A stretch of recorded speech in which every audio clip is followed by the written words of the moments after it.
سے پہلے سلطان کا لقب پانے والا محمود غزنوی ہے۔ سلطان کا جو لقب سب سے پہلے ملا ہے وہ محمود کو ملا ہے، سلطان محمود غزنوی۔ اس کا باپ غلام تھا، غلام سبکتگین غلام تھا۔ یہ گیا شکار کھیلنے، تو ایک ہرنی کا بچہ اس نے شکار کیا، تو اس کو اٹھا کر اس نے گھوڑے پہ رکھا، ذبح نہیں کیا، گھوڑے پہ رکھا، گھر جا کے ذبح کروں، اور واپس موڑا۔ ایسے اس کے پیچھے نظر پڑی تو اس نے دیکھا وہ اس بچے کی ماں اس کے پیچھے پیچھے آ رہی تھی، تو اس نے اس کو دیکھا تو اسے ترس آیا، تو اس نے بچے کو چھوڑ دیا۔ تو بچہ جا کے ماں سے جو ملا تو ہرنی نے تشکرانہ یوں سبکتگین کے آگے یوں سر جھکایا کہ تیری بڑی مہربانی۔ رات کو سبکتگین نے خواب دیکھا کہ تو نے مخلوق پہ رحم کیا، اس کے صلے میں اللہ نے تیری اولاد کے لیے بادشاہی کا فیصلہ کر دیا۔ تو سبکتگین نوکر سے ایک صوبے کا گورنر بنا، اور محمود غزنوی آدھی سے زیادہ دنیا کا بادشاہ بنا، اور غزنی پوری دنیا کا کسی زمانے میں سب سے خوبصورت شہر بنا۔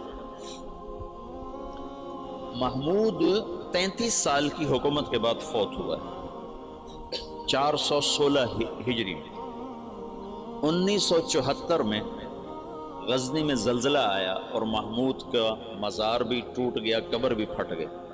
ظاہر شاہ کا مرحوم کا زمانہ تھا، تو اس نے قبر کو دوبارہ اور گنبد کو، مزار کو دوبارہ بنوانے کا حکم دیا۔ تو انہیں ساری قبر ساری قبر کھودی تو اندر کچھ بھی نہیں تھا، تو ان کو جستجو ہوئی تو انہوں نے تھوڑا سا اور کھدائی کی، تو پھر نیچے سے ایک اور وہ لحد نکل آئی، وہ جو اس لحد میں اس کا تابوت پڑا ہوا تھا، لکڑی کا تابوت صحیح سلامت، جیسے کوئی ابھی رکھ کر گیا، اور اس کو اس وقت قبر میں گئے ہوئے 1000 برس ہو چکے ہیں، 1000 برس۔ وہ لکڑی سلامت ہے تو ان کو جستجو ہوئی، جب لکڑی سلامت ہے تو اندر پتہ نہیں کیا ہوگا۔ تو ایک فرانسیسی انجینئر تھا، وہ کھول رہا تھا، اس نے پیچ کھول کے جب ڈھکن اٹھایا تو بے ہوش ہو کے پیچھے گرا، یوں گرا۔ تو پیچھے جو مسلمان تھے انہوں نے آگے دیکھا تو محمود اپنے تابوت میں ایسے پڑا تھا جیسے ابھی سویا، اور اس کا سیدھا ہاتھ سینے پر تھا یہاں، اور اس کا کفن یہاں تک ہٹا ہوا تھا، آدھا سینہ اس کا ننگا تھا اور سینے پر ہاتھ تھا، اور ایسے سویا تھا جیسے ابھی کوئی اس کو سلا کر گیا۔ تو انہیں ہاتھ کو اٹھا کر دیکھا تو نرم گداز، تو پھر اس کو رکھا، بند کیا، وہاں دوبارہ اس کو دفن کیا۔ میرے محبوب صلی اللہ علیہ وسلم ایسی زندگی لائے ہیں کہ مسجد کا امام نہیں، 3 بر اعظم کا بادشاہ بھی مرنے کے بعد ایسے اعزاز پا سکتا، شہید بھی نہیں ہے، تبھی موت مرا ہے، ٹی بی ہو گئی تھی، تب تک ٹی بی سے مرا تھا۔ اور قبر اس پر ایسے فدا ہے کہ اس کے بال کو بھی نہیں اکھیڑا۔ ایسی زندگی اسلام ہمیں دیتا ہے کہ مر کے بھی زندہ رہ جاؤ۔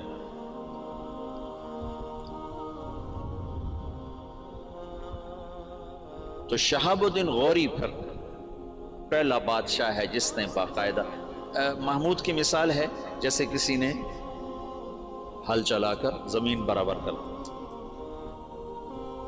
اس کے پاس ایک شخص آیا کہ حضرت کا سلطان، میں بہت مظلوم ہوں۔ کیا ہے؟ کہ تمہارا بھانجا تیسرے چوتھے روز میرے گھر آتا ہے، میری بیوی کے ساتھ برا کرتا ہے، مجھے گھر سے نکال دیتا، میری تجھ تک پہنچ بڑی مشکل سے ہوئی۔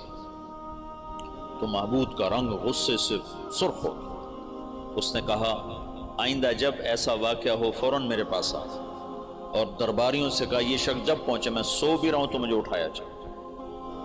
تیسری رات وہ آیا، تیسری رات بھاگتا ہوا، تو سلطان اس کے ساتھ اٹھا اور اس کے گھر پہنچا، اور اندر جاتے اس نے پہلے چراغ بجھایا، پھر ایک وار کر کے اس کا سر اتارا، پھر ساتھ ہی وہ زمین پہ گر کے کہنے لگا ویحک اسقِ، تیرا بھلا ہو جلدی سے پانی لا۔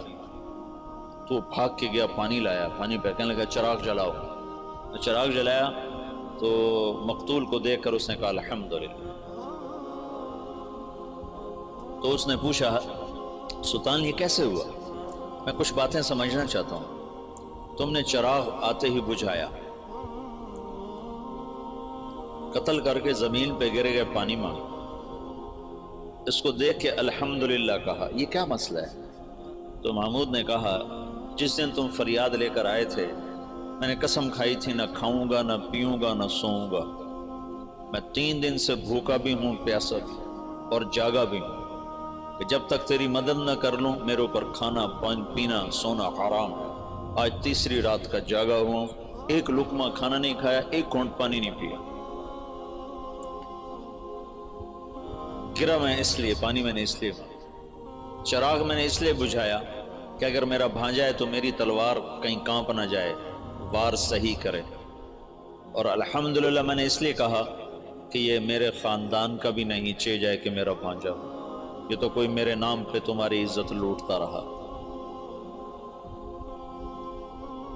ان صفات پر قبر نے اس کو نگینہ بنا دیا، اس کو کھایا نہیں ہے۔